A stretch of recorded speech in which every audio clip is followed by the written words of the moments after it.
punish tall people. Okay. Right, good evening. So when I was 14, I was the golden girl. Everyone knew me as the brew girl who would do great things. And I wanted to be a lawyer, a very glamorous, fabulous lawyer. Wear high heel shoes, wear a power suit, and just do glamorous, lawyerly things. And I knew that my 2-week work experience at the Cambridge Magistrates Court would be the start to the best career ever.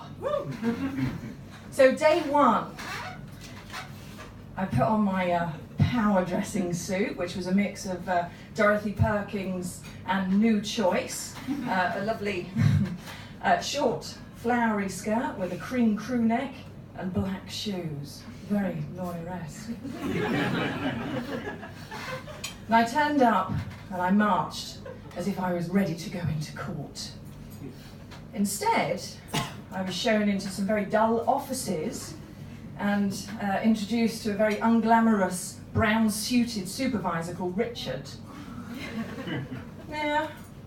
So I also met Vanessa, who was the other lucky candidate out of the whole county, and we settled into our grown-up desks and waited. Richard finally came and he said, "I'm taking you to Matthew Bradbury, the big boss." So off we went, and there was Matthew Bradbury. Tall, dark, handsome, and slightly scary. This was so glamorous. I vowed for the next 2 weeks I would become Matthew Bradbury's work experience golden girl. I would be the best he's ever had. Day 2, we were shown the database and were taught how to input data on fines on the database, which was not exactly very glamorous.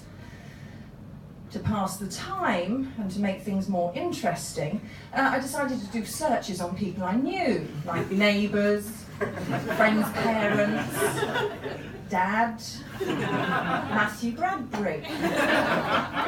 But it didn't really keep me very entertained for long. By the end of the first week, we were allowed on the telephones. Just basic queries, nothing too heavy. And I competently handled several queries as a 14-year-old on the telephone. And then a woman called. And in England, we would say she sounded like a pikey. Good, you know what that is. And she was quite emotionally charged. She was cross, even. And her son had got a summons because of unpaid fines. So I helpfully talked her through the call, and I helpfully told her that her son should have made different choices. Hung up the phone and was very proud that I dealt with a criminal situation. Unfortunately, pride didn't last long because Richard called me into his office. Matthew Bradbury was very cross with me, but he managed to save my arse. He managed to save my arse and said, "No, she's a good worker, she's mature, and it was just an error of judgment." Okay, there's still a chance I could still be Matthew's golden girl. I vowed to keep my head down for the next week, the final week. And Vanessa and I were trusted with official letters out to the public on official paper with a signature stamp of the Chief of the Magistrates Court. Richard handed it to me and jokingly said, "Don't lose it." I was officially official with official things to do. This was so cool and glamorous. I was just like a lawyer. After 3 days, the novelty wore off slightly. And I decided that I would use my new letter writing skills to be a bit more creative and impress my dad.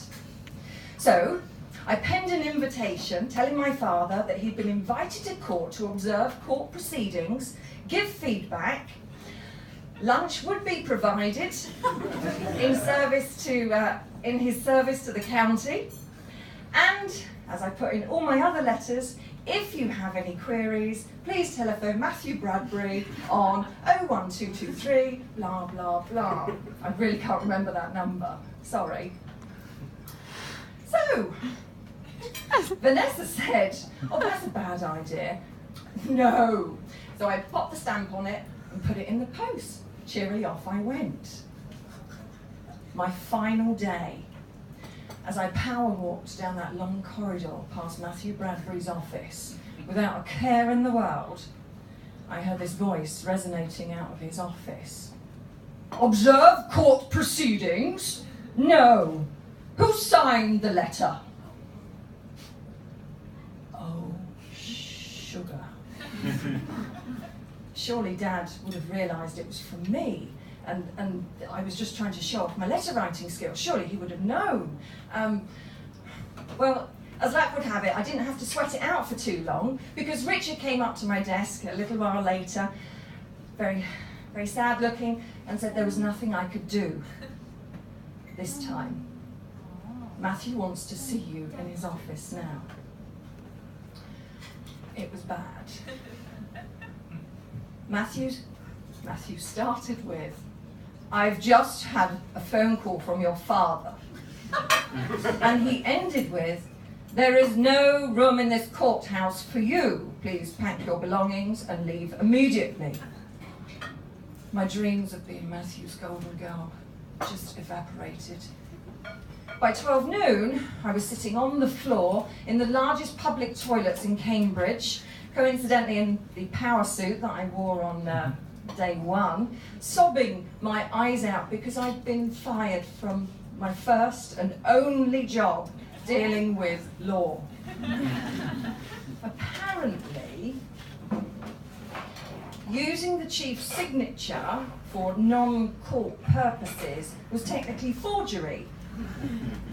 Whoops. It's also immoral and not something that future lawyers should be doing.